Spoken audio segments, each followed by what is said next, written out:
ये जो हमारा जन्म हुआ ये भाग्य के अधीन नहीं है, ये नवीन भाग्य निर्माण करने के लिए है। नहीं तो आदेश ही नहीं देते भगवान। पशुओं को आदेश नहीं दिया जाता क्योंकि वो भाग्य के अधीन है। केवल मनुष्य शरीर को आदेश दिया गया है। किसी देवता को भी आदेश नहीं दिया गया कि आप ये करो ये ना करो, क्योंकि वो वही करेंगे जो उनके सुकृत है, उसके अनुसार बस भोग भोगेंगे।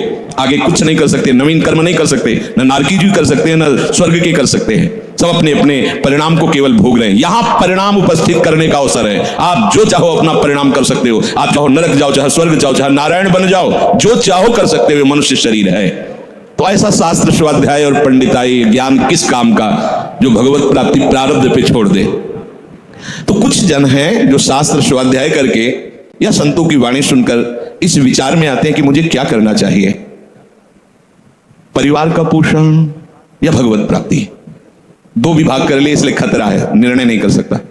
और सही पूछो तो दो विभाग है नहीं, एक ही बात है। समझ जाओ तो वहीं वहीं भगवत प्राप्ति हो जाएगी। अब उसके विचार में आता है कि अभी तो ब्याह हुआ है, या अभी छोटे छोटे बच्चे हैं, या अभी बच्चों का ब्याह किया है, अभी नए हैं, क्या जाने संसार का, मेरी आवश्यकता है, नहीं तो संसार इनको परेशान कर देगा। और वो अपने अहम जनित कर्ता भाव से ऐसा बंध जाता है कि निर्णय ही नहीं कर पाता।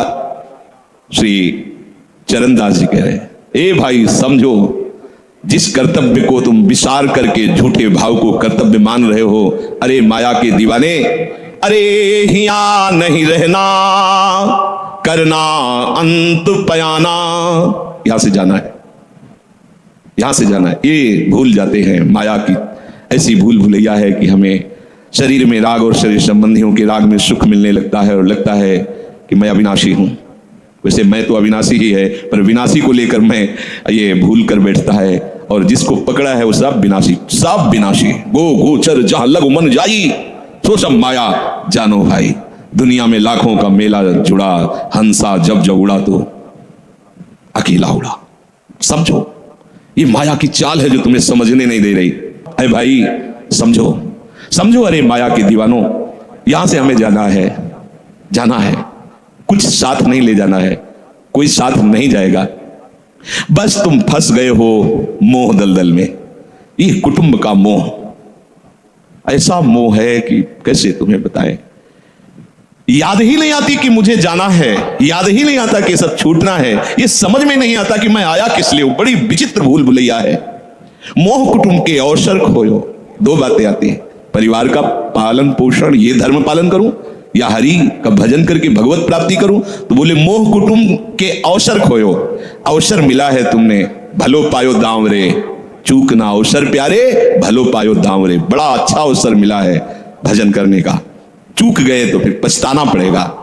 हरि की सुध बिसराई। अब वो निर्णय करता है परिवार के पोषण का, क्योंकि मोह ममता है। पीछे का, हर बार सत्संग में कहते हैं कि पीछे का रास्ता एकदम बंद हो जाना चाहिए, कि आगे कोई भयावह स्थिति आवे तो लौटने का रास्ता नहीं रहना चाहिए। उपासक को पीछे का मार्ग बंद कर देना चाहिए। पर होता क्या है, अपने लोग बहुत कमजोर हैं तो कदम ऐसे रखते हैं, पर पीछे वाला पुष्ट बनाए रखते हैं कि अगर इधर थोड़ी भी आंच लगी तो कदम पीछे करके सुरक्षित हो जाए। वो सुरक्षित नहीं है, वो सुरक्षित नहीं है, वो असुरक्षा है। परिवार का राग, अन्य भरोसा, किसी देहधारी का भरोसा, किसी वस्तुओं, ये भरोसे लायक चीज है, अरे क्षण में बिगड़ जाने वाली चीज है। भरोसा तो हरि का है, भरोसा तो हरि गुरु चरण सेवा अनुसरो। ये भरोसा कभी तुम्हें विश्वासहीन नहीं होने देगा। ये भरोसा कभी धोखा नहीं, साधुते हो न कारज हानि, कभी तुम्हारा मंगल नहीं हो सकता। मोह कुटुंब के अवसर खोयो, हरि की शुद्ध बिसराई। अब दिन तो बैल की तरह काम करने में व्यतीत हो रहा है और रात्रि नींद और भोग में समाप्त हो रही है। आठों पहर की 60 घड़ियां बेकार में इसने व्यतीत कर दी। एक क्षण भी शांति से बैठकर विचार नहीं किया कि मेरा जन्म किस लिए हुआ है, मैं क्या कर रहा हूं। और अपना कुशल चाहता है। एक छिन हरि को नाम लीनो, कुशल कहां थे कोई, तब लगे कुशल न जीव को, सपने हो मन विश्राम। स्वप्न में भी शांति नहीं मिल सकती जब तक भजन नहीं करोगे। बालक अवस्था तो खेल में चली गई, जवानी हुआ तो अहंकार मद छाया, मैं करता मैं भोगता इसमें चली गई। जब वृद्ध आया तो रोग और चिंताओं ने घेर लिया। अब इतना दुखी है कि वो सोच भी नहीं सकता कि मैं इनसे दूर होकर भजन कर लूं। ये जो वो भजन का नाटक होता है, भजन में हम देखते हैं ऐसे ही लगा रहता है, कैसे हो और बढ़िया से, और क्या करें, और मरने का ठोर आ रहा है, और क्या करें। तुम आए हो भजन करने के लिए और में अभी फंसे हो। क्या कर दूं, कहां से कैसे व्यवस्था कर दूं। हम ही चला रहे हैं, भले वृंदावन में बैठे परिवार हमारे हम साथ चलेगा, हमारे ही, नहीं तो नष्ट हो जाएंगे। आए हैं वनवास करने के लिए, भजन करने के लिए, पूरा का पूरा प्रपंच दिमाग में वो पता लगता है। वृद्ध भय चिंताति उपजी दुख में कछु न सुहाता। अरे भूल क्यों रहे हो, चेतो। साधु चिताता है जगत को, चेतो। काल रूपी शिकारी धनुष पर विष का बाण चढ़ा चुका है, तुम ठीक निशाने पे हो, होश में हो जाओ। अगर अब कोई तुम्हें निशाने से बचा सकता है तो काल का भी महाकाल हरि बचा सकता है, दूसरा कोई नहीं। आए अचानक बांधे, यम के दूत आकर अचानक बंधन में डाल करके ले जाते हैं। अब वो निर्णय कर रहे हैं, झूठे जग से ने छोड़कर साचो हरिनाम उचारो। चरणदास सुखदेव कहते हैं अपना भला विचारो, इसी में अपना भला है। तो क्या करें, घर परिवार छोड़कर तुम्हारी तरह बाबा जी बन जाए? बाबा जी बनने से भगवत प्राप्ति नहीं होती। अगर आप बाबा जी बाहरी बात को ले रहे हैं तो उसको समझ लीजिए, बाबा जी बनने से भगवत प्राप्ति नहीं होती, प्रभु के होने से भगवत प्राप्ति होती है। वो आप चाहे गृहस्थ वेश में रहकर बनो या आप विरक्त वेश, दो मार्ग शास्त्रों ने स्थापित किए हैं, वो प्रभु के लिए। अगर वेश बदल लिया है और परिवार का राग है, भोगों का राग है, संसार की सत्यता का भान हो रहा है कि सब सत्य है, कोई फर्क नहीं पड़ता। वेश परिवर्तन से कोई फर्क नहीं पड़ता। गधे की पीठ में चाहे मिट्टी ला दो, चाहे कबाड़ ला दो, चाहे बेद ला दो, उसको बाहर से मतलब है। शरीर में चाहे लाल कपड़ा पहनो, चाहे सफेद पहनो, चाहे काला पहनो, चाहे नीला पहनो, चाहे पीला पहनो, ये तो वस्त्र है। आपका उद्देश्य क्या हुआ, आपका अपनापन कहां गया, ये खास बात है। कहीं ऐसा नहीं लिखा कि बाबा जी बनने से वो मोक्ष पद प्राप्त, नहीं। जहां संत की बात आएगी वहां लक्षण होंगे, जहां भगवत प्राप्ति की बात आएगी वहां मन का प्रभु में तन्मयता होना, प्रभु में डूबना, प्रभु के चिंतन में मगन होना होगा। वो चाहे गृहस्थ हो चाहे विरक्त हो, दोनों के। एक है कि संसार का व्यवहार पसंद नहीं तो निवृत्ति मार्ग का पथिक बन गया, और एक है कि संसार के व्यवहार को भगवत स्वरूप समझकर, भगवत अर्पित करते हुए अपने को प्रभु का मानकर, प्रभु को अपना मानकर चल रहा है, ठीक वैसे ही भगवत प्राप्ति उसको भी होगी। हम लोग जब सत्संग में बात सुनते हैं तो निर्णय करने के लिए हमारा ही हृदय होता है। अब लगा कि नहीं ठीक है, भजन तो करना है, पर हम ऐसा नहीं है कि कर्तव्य के लिए रुक रहे, पर कुछ समय अब हम लेंगे, फटाफट सब निपटा के। तो तुमसे भी चतुर काल है, वो उतने ही समय में तुम्हें निपटा देगा। बहुत चतुर है। हमने बहुत से लोगों के मुंह से सुना है कि बस ये काम हो जाए हम आए, आज तक वो लौट के नहीं आ पाए, क्योंकि वो गली ऐसी है, क्या है, बहुत दलदल है आगे। जो गया ना मोह कलिल में डूबा, अब निकल पाना बड़ा मुश्किल है। सत्संग में इतना सामर्थ्य है कि अभी आप सुन रहे हो, अभी आपको ऐसे सब ऐसे लगेगा, ऐसे ऐसे निकल जाएंगे, और गेट के बाहर होइएगा, वो हवा लगने दीजिए, तब लगे कैसे निकले। ऐसी प्रचंड माया है। इसीलिए तन ही राख सत्संग में तो मन ही प्रेम रस भेयो, तब मन प्रेम रस में बराबर सत्संग होता रहे, बराबर साधु संग मिले। ऐ साधु, ये तमाशा है, तमाशा बस 2 घड़ी का तमाशा है। यहां जितने इकट्ठे हुए हो ये सब मिल नहीं सकते। माता पिता भाई बंधु सब बिछुड़ते चले जा रहे हैं। जो यहाँ आकर सब इकट्ठे मिले हो ये कभी इकट्ठे नहीं रह सकते। ये कुछ समय का है। संतों ने इसे 2 घड़ी का है, ऐसे ऐसे व्यतीत हुआ। हम लोग परिवार को अपना मैं मानकर, मेरा मानकर के जो पोषित कर रहे हैं वो कुछ समय के लिए है। जैसे नाव नदी के ऊपर बाट बटाऊ आए, मिल मिल जुदे हो ये पल माही आप को जावे। जैसे नदी पार करने के लिए 50 लोग इकट्ठे हुए नाव में बैठे, नाव किनारे पहुंचे, सब अपने अपने मार्ग को चले जाते, कोई किसी का साथ नहीं देता है। ऐसे ही मृत्यु का समय आया, चला आप कितना भी प्यार करो, लौट के आपसे पूछने के लिए नहीं आएगा आप कैसे हो, या आपने कितना भी सबके लिए किया है, मोह से युक्त होकर अपना जीवन, विशेष जीवन आपने दे दिया, लेकिन आपकी क्या दुर्गति होगी किसी को कोई परवाह नहीं है। फूंकता आपके 10-5 दिन में वो जो दिन क्रिया हुई, इसके बाद सब मौज मस्ती में होते हैं। कोई तुम्हारा चिंतन, कोई तुम्हारा नाम नहीं लेगा, कोई तुम्हारे लिए आंसू नहीं बहेगा। वो अगर कोई रोता है तो हमने सुना है कैसे रोता है। आज तक हमने जो कहा वही इन्होंने पूरा किया, मतलब अपनी कामनाओं की पूर्ति के लिए रोता है। अब कौन हमारी बात सुनेगा। तुम कितना हमें चाहते थे, कोई नहीं उतना चाहता। क्या कह के रो रहा है, क्या कह के रो रहा है, अपनी कामनाओं की स्वार्थ की पूर्ति के लिए रो रहा है, तुम्हारे लिए नहीं रो रहा। वो ये भगवान का बगीचा है, संसार रंग बिरंगे फूल हैं, कुछ तो कली ही मुरझाकर नष्ट हो जाती है, कुछ फूल खिलकर नष्ट हो जाते हैं, कुछ में ऐसी सुगंध आती, थोड़ा सुगंध फैलती, वो भी नष्ट हो जाते हैं। ये बगीचा केवल देखने में सुहावना लगता है, बड़ा भयावना। इसमें मृत्यु का तांडव हो रहा है। आप देखो प्रतिपल मृत्यु भयावह, पर कैसी माया है। सामने वाला पतिंगा जला फिर भी वो जाके उसी में जलता है। ऐसे फूंक के आ रहे हैं एक को, और उनको ये वैराग्य नहीं हो रहा कि मेरे शरीर की भी यही दशा होनी, मुझे कुछ कर लेना चाहिए। ऐसी कुछ कर लेना चाहिए जिससे हम कालातीत अवस्था को प्राप्त हो जाए। क्यों नहीं कर पाता? दारा सुत संपत्ति को सुख, ज्यों मोती ओष बिलावे, यहाँ ही मिले और यहाँ ही नासे, ता क्यों पछतावे। अरे भाई, ये पुत्र परिवार का मिलन और ये सुख ऐसा है जैसे पत्ते में ओस की बूंद, कितने सेकंड में ढल जाएगी कुछ पता नहीं, ऐसे ही ये है। बड़े हर्षित हो रहे हैं, बाजे बजवा रहे हैं, बहुत दिनों बाद लड़का हुआ है, फूले नहीं समा रहे, और काल की अवधि बहुत अलू खत्म। अब वो बूंद जो है पत्ते में गिर गई। अब किस बात को लेकर यहां खुशी मनाई जाए, किस बात को लेकर हम यहां गर्व करें? बहुत सावधानी की जरूरत है। जो यहां मिला वो यहीं छूट जाएगा। आप जब जाओगे तो आपके साथ हरि भजन वो किया नहीं, आपके साथ ही हरि उनको माना नहीं, क्या करो? कुछ दे दे क्या? सबको सुख देने की भावना, सब में प्रभु की भावना, जो भी तुम्हारे पास मन वचन कर्म से प्राप्त हुआ है वो सबको सुख देने के लिए है, सब में प्रभु है। ये बात समझ में नहीं आएगी, सबको क्यों सुख दें? क्योंकि सुख मिलना है। आप सिद्धांत समझो, आप सबके सुखों को खींच करके उनको दुख देकर सुखी होना चाहते हो तो वो दुख लौटकर बड़ा भारी रूप रख करके आपको भोगना पड़ेगा। आप दूसरे को सुख दिए तो सुख लौट के बड़ा भारी सुख आपको देगा। ये सिद्धांत समझो ना, पर समझ ठीक है नहीं। तो हम दूसरे को दुख दे करके अपने को सुखी मानना चाहते हैं तो वो दुख बहुत बड़ा रूप रख के आता है और हम दुखी हो जाते हैं। नहीं, आज तक तो सब लोग सुख के लिए ही कर रहे हो तो सुखी हो जाना चाहिए, मतलब गलत है, कहीं ना कहीं सिद्धांत गलत है। सत्संगति को लाभ बड़ो है, साधु भक्त समझावे, चरण दास ही राम सुमिर ले, गुरु सुखदेव बतावे। चरण दास जी कह रहे तुम्हारा परम हितकारी हरि है, उसी से नेह लगा लो, सदगुरु के वचनों पर विश्वास करो, प्रभु के नाम का निरंतर रटन करो।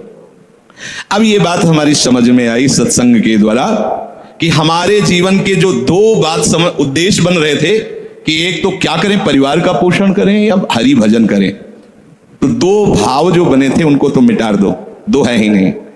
घर गृहस्थी में जो है बिल्कुल उसे बंधनकारक मत समझो, प्रभु का सब कुछ मानकर नाम सुमिरन करते हुए जो सेवा करो। अरे बड़ा आनंद आता है।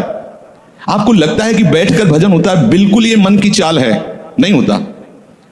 मन को भजन में नहीं लगाओगे तो चाहे पड़े रहो चाहे बैठे रहो, भजन नहीं होने वाला। और अगर भजन में लगाओगे तो फावड़ा चलाते हुए भजन होगा। जब नाम का अभ्यास करना था तो नई अवस्था थी तो गुरुजन हर समय सेवा में लगाए रहते थे। बड़ी बड़ी पत्थर की शिलियां आश्रम में थी, उठा उठा कर उनको जमा कर खोद के बराबर करना, तुलसी का बगीचा लगाना, गेंदे का बगीचा लगाना, और वृक्षों को हैंड पैप से भर भर के पानी 100 बाल्टी खूब सींचना खूब, और उसमें भी नाम स्मरण करना। और जो पूर्व सदगुरुदेव भगवान थे बड़े ही बाहरी कठोर नियम वाले, और उस समय नाम का अभ्यास उसी समय करवाया गुरुदेव भगवान ने। ऐसे नाम पूरे में सोने लगाना, पर गुरुदेव भगवान की कृपा से समझ में आया। तो हमें लगता है कि कोई भी काम करते हुए भजन हो सकता है, कोई भी। अरे जब युद्ध हो सकता है तो और क्या बात है। अब बोलो आपका निर्णय कि मैं परमार्थ में जाऊं या व्यवहार ठीक करूं। हम कह रहे हैं वो व्यवहार ही परमार्थ बना लो ना, भागने की जरूरत कहां है। और जब आपकी अरुचि बढ़ेगी, वैराग्य बढ़ेगा, तो तुम्हें कोई रोक नहीं पाएगा, वो तो स्थिति आएगी। और अगर स्थिति के लिए बिना तुम भागोगे तो यहां के वही प्रपंच करोगे, यहां भी वही प्रपंच करोगे, भजन नहीं होगा। तो पहले तो साधक को इस बात को लेकर संदेह होता है कि संसार का व्यवहार करना कर्तव्य है या भजन करके भगवत प्राप्ति करना कर्तव्य। अब उसका सत्संग के द्वारा निर्णय होता है, चाहे शास्त्र का चाहे संतों का, कि नहीं मुझे तो इस जन्म में भगवत प्राप्ति करनी है। संसार के इन सब कार्यों को तो बहुत जन्मों में किया है, अब इस जन्म में भगवत प्राप्ति करनी है। ऐसा निर्णय सत्संग से होता है। जब ऐसा निर्णय हुआ तो भोग उसे कड़वे लगने लगे। इस शरीर का विलास, इंद्रियों का विलास उसको एक दुखद लगने है, कैसे छोड़ूं, कैसे हटूं। अब उसी को वैराग्य कहते हैं। अब उसके अंदर वैराग्य बढ़ने लगा। जब वैराग्य बढ़ने लगा तो वो प्रभु की तरफ चलने के लिए उतावला हुआ। अब उसके सामने प्रभु की तरफ चलने के लिए जो बताने वाले वो शास्त्र हैं और वो संत जन हैं।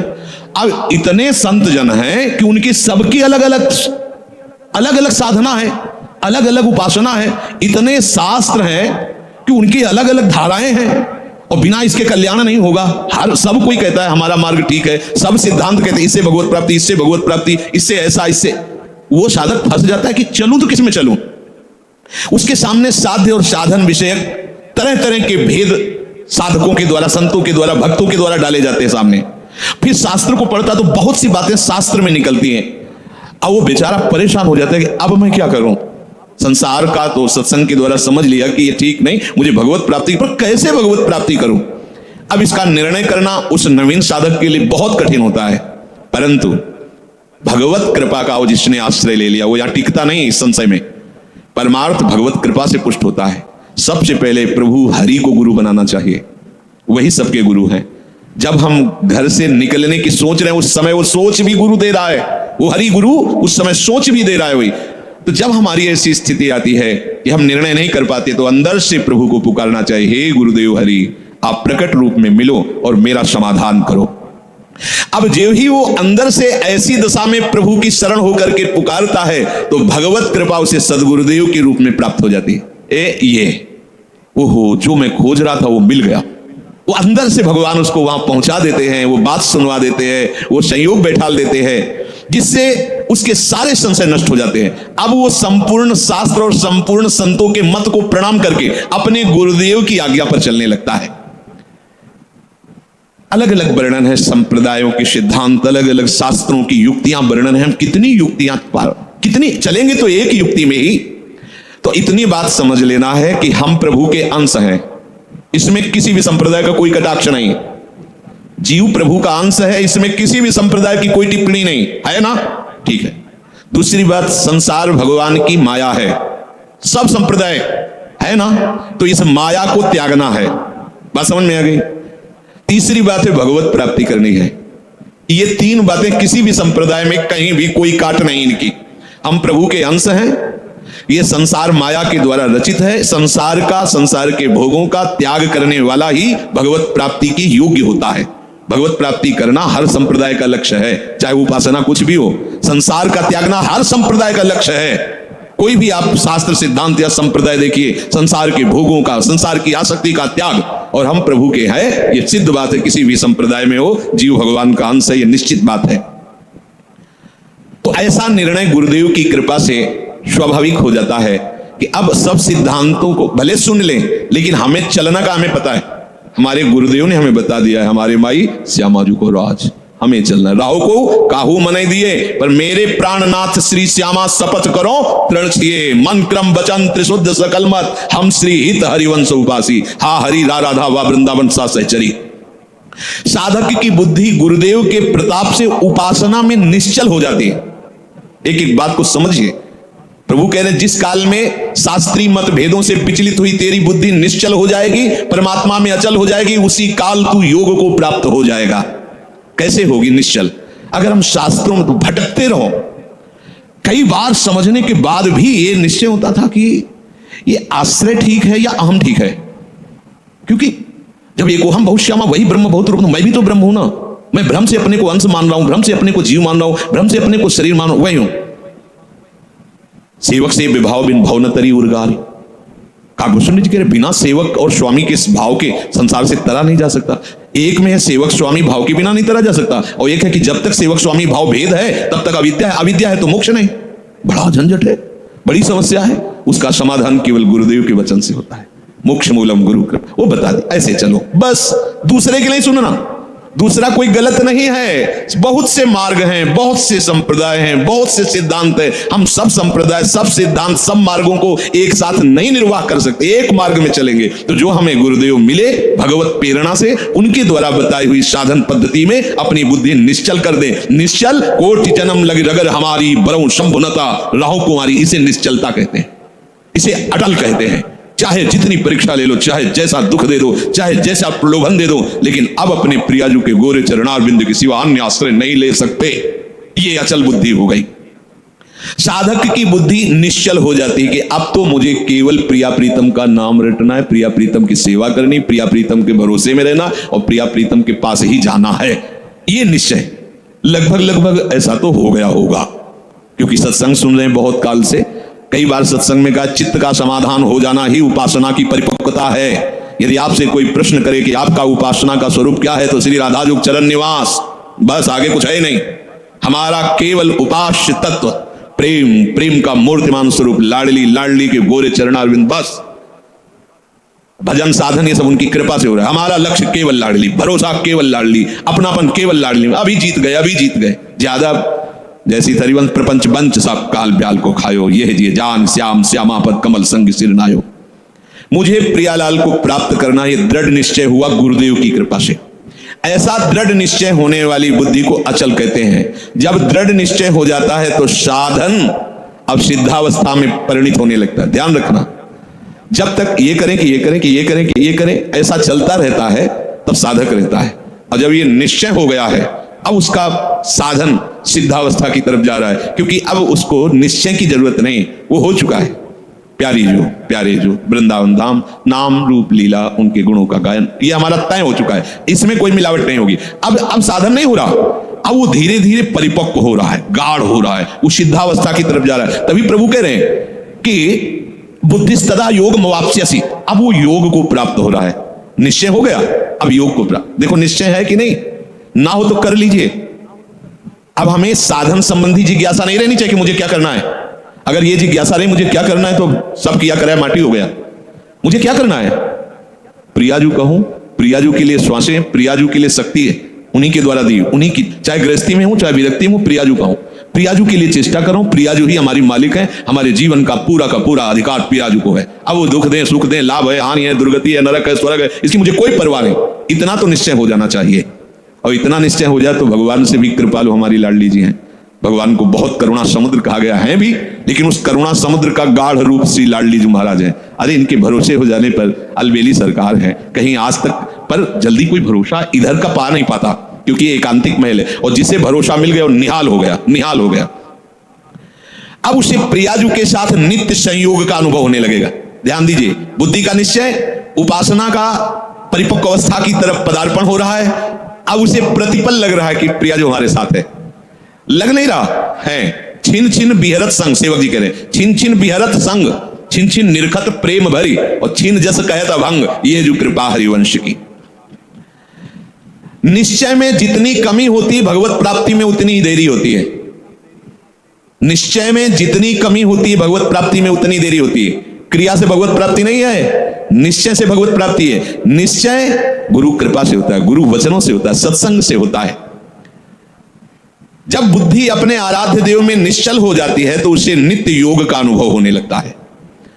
संसार से संबंध विच्छेद करने के लिए बुद्धि को निश्चल होना ही चाहिए। अगर निश्चल, तभी हम कई बार कहते हैं माता पिता का भरोसा रखेंगे तो आप हमारे आराध्य देव और गुरुदेव के वचनों पर चल ही नहीं सकते। भोगेश्वर प्रसक्ता नाम तया प्रहृत चेतसाम व्यवसायात्मिका बुद्धि समाधो न विधीयते, नाटक हो जाएगा। अगर ऐसा होता तो रघुनाथ दास गोस्वामी जी जगन्नाथ जी में अखंड भंडारा शुरू कर देते, हलवाई भेजे थे, रुपए भेजे थे, दोनों पिता जो भाई थे, बड़े अरबपति खरबपति उस समय थे, मजूमदार पदवी उनको प्राप्त थी, पूरा राजा महाराजाओं जैसा नहीं। जगन्नाथ जी के सिंहपौर पर खड़े होकर भीख मांगकर खाते और वो सब त्याग दिया। ये है परमार्थ का स्वरूप। ऐसा संसार से संबंध विच्छेद करने के लिए तैयारी करनी ही है। ये शरीर और शरीर के संबंधी भोग और शरीर संबंधी रिश्ते नातेदार, यही संसार है। इससे अंदर से संबंध विच्छेद किए बिना कोई न भक्त हो सकता है, न महात्मा हो सकता है, न भगवत प्राप्ति कर सकता है। जो प्रभु से बिछुड़ा हुआ बहुत जन्मों से है और संसार से अपनापन किए हुए है, अब बिना ये अपनापन संसार से हटाए प्रभु से योग हो ही नहीं सकता। चाहे जिससे आशीर्वाद मांग लो, चाहे जिससे आप जाकर के कहो कि हमें हाथ रख दो। लोग ऐसे बावरे हाथ पैर रखने से कुछ होता है क्या? कुछ नहीं होता। बड़े बड़े सिद्ध महापुरुषों के दर्शन हुए जो ब्रह्माकार वृत्ति में, उनके जब वचन सुने तो केवल साधन पक्ष की बात की है। आप अपने भजन पर अधिकार रखो, केवल आप अपने संयम नियम पर अधिकार रखो, अपनापन प्रभु से रखो, बस यही आशीर्वाद है कि तुम्हारा साधन बन जाए, तुम्हारा उपासना में मन लग जाए, ये आशीर्वाद है। अगर इसमें नहीं लगा तो कोई आशीर्वाद फलीभूत नहीं होगा। ये सब भ्रम की बातें छोड़ दो, नौटंकी नाटक अलग चीज है। ये ले सेव संतरा और हाथ सहला दिया और लिफाफा रख दिया, ये नाटक तो बहुत बढ़िया हो सकता है, लेकिन ये आशीर्वाद मत समझना। तुम्हारी भजन में रुचि हो जाए, तुम्हारी विषयों में अरुचि होकर संयम नियम पूर्वक प्रभु आराधना में मन लगने लगे, ये संत का आशीर्वाद फलीभूत हो गया। जो आपने शरीर और शरीर के संबंधियों पदार्थों में अपनापन कर लिया, ये भूल त्यागे बिना तुम्हारा योग हो ही नहीं सकता। कितनी बढ़िया बात, बड़ी अमृतमयी बात है। और जब आप संसार से वियोग करोगे तो प्रभु से योग स्वाभाविक हो जाएगा, करना नहीं पड़ेगा, क्योंकि वो हमारे हैं। संसार से योग करना पड़ता है, योग होता भी नहीं है। कहां अपने हाथ में कुछ लग रहा है क्या? प्रतिपल आयु नष्ट होती चली जा रही, प्रतिपल जो वस्तु पदार्थ सब दूर होता चला जा रहा है, आप उसे पकड़े हुए केवल हो। और इनको छोड़िए तो प्रभु से योग करना नहीं पड़ेगा, हमारा योग है वही जागृत हो जाएगा, स्वाभाविक जागृत हो जाएगा, हमारी बुद्धि प्रभु में निश्चल हो जाएगी। अब प्रश्न बनता है कि जिसकी प्रभु में बुद्धि निश्चल हो जाती है उसके क्या लक्षण होते हैं? अर्जुन जी कह रहे स्थित प्रज्ञस्य का भाषा समाधिस्थस्य केशव स्थित धी किम प्रभासेत किमासीत ब्रजेत किम। जिसकी बुद्धि प्रभु में स्थिर हो जाती है, अचल हो जाती है, निश्चल हो जाती है, उसके क्या लक्षण होते हैं? अर्जुन ने पूछा। वो स्थिर बुद्धि वाला कैसे बोलता है, कैसे बैठता है, कैसे चलता है और कैसे व्यवहार करता है? बहुत सुंदर विषय है। जिसकी बुद्धि प्रभु में स्थित हो गई है, अर्जुन जी प्रश्न कर रहे हैं कि वो कैसे लक्षण होते हैं तो समझा जाए कि इसकी बुद्धि स्थित है। वो कैसे बोलता है, उसकी वाणी से कैसे पहचान किया जाए कि जो बोल रहा है ये स्थिर बुद्धि वाला है या जो बोल रहा है वो चलायमान बुद्धि वाला है। अभी परमात्मा में इसकी निश्चयात्मिका बुद्धि नहीं हुई है। वो बैठता कैसे है, वो व्यवहार कैसे करता है, वो चलता कैसे है?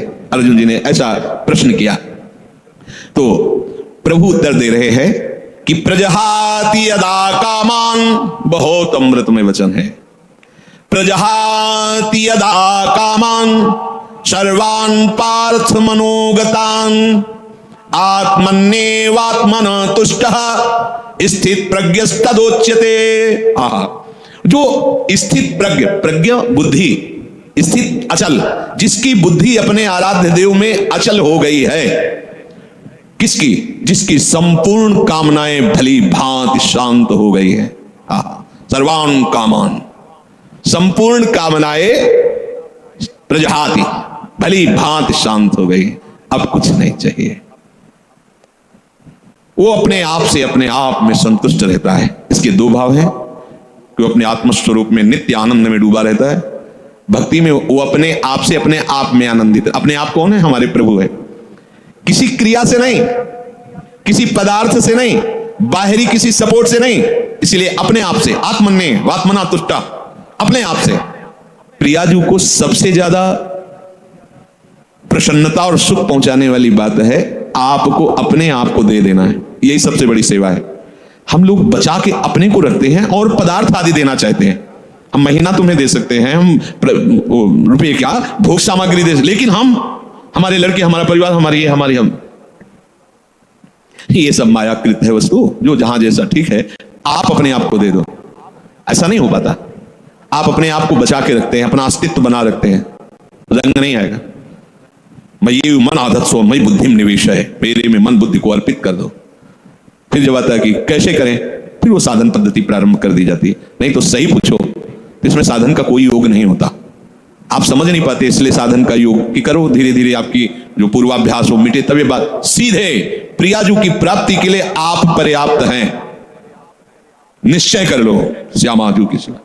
अब जैसी दिनचर्या है उस पर थोड़ी दृष्टि डाल लो कि श्यामाजू के विरुद्ध आचरण ना होने पाए, मस्त रहो, भरोसे पे मस्त रहो। देखो सारे सद्गुण देवी संपदा आपके अंदर आ जाएगी। सारे शरीर को स्वीकार करके भोगों में सुख है ऐसा माना तो सारी आसुरी प्रवृत्ति आ गई है। मानने मात्र से आपने केवल माना कि मैं विरक्त हूं तो बहुत से अंकुश अपने आप लग गए।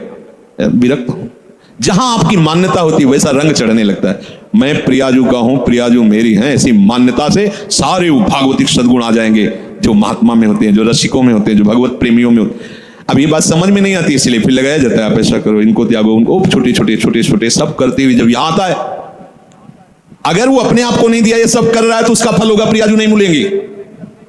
अपने आप को कर तो अभी से समझ लो, अभी से आपको प्रियाजू मिलेंगे, अपने आप को समर्पित। पर समर्पित का कोई अस्तित्व नहीं होता। जैसे रूपलाल हित हाथ बिकाने निज पाई मनमानी।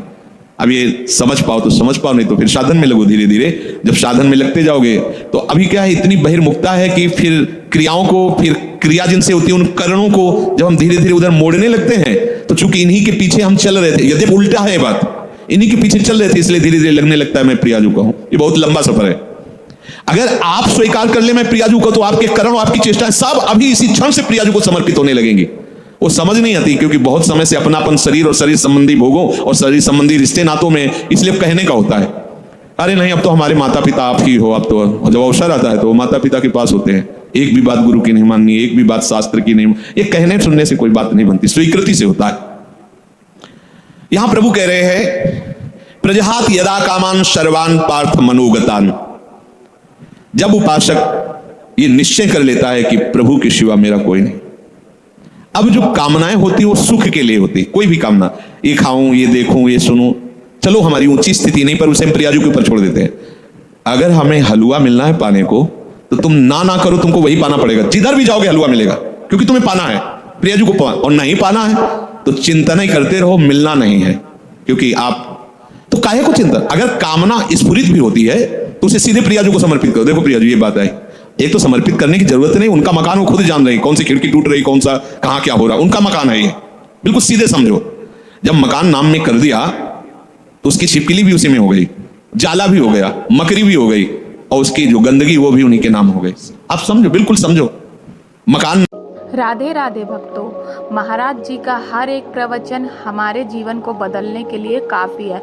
महाराज जी हमें कभी भी किसी चीज़ के लिए भ्रमित नहीं करते, वह हमारे हर एक प्रश्न का बहुत अच्छा और सुंदर जवाब देते हैं। हमारा उद्देश्य केवल उनके प्रवचनों को जन जन तक पहुंचाना और हमारे सनातन धर्म का प्रचार प्रसार करना है। अगर हम महाराज जी की कही हुई बातों पर चलेंगे तो हमारा जीवन धन्य हो जाएगा और हमें भगवत प्राप्ति अवश्य होगी। हमें उनके प्रवचनों को सुनना चाहिए और अपने बच्चों को भी सुनाना चाहिए, ताकि उनकी आने वाली ज़िंदगी बहुत सुखद हो, क्योंकि सांसारिक सुखों से हमें भगवत प्राप्ति नहीं हो सकती, हमें भगवान का आश्रय लेना ही पड़ता है। तो हमारा उद्देश्य है कि हम जन जन तक यह बात पहुंचाएं और अपने सनातन धर्म की रक्षा करें। राधे राधे भक्तों।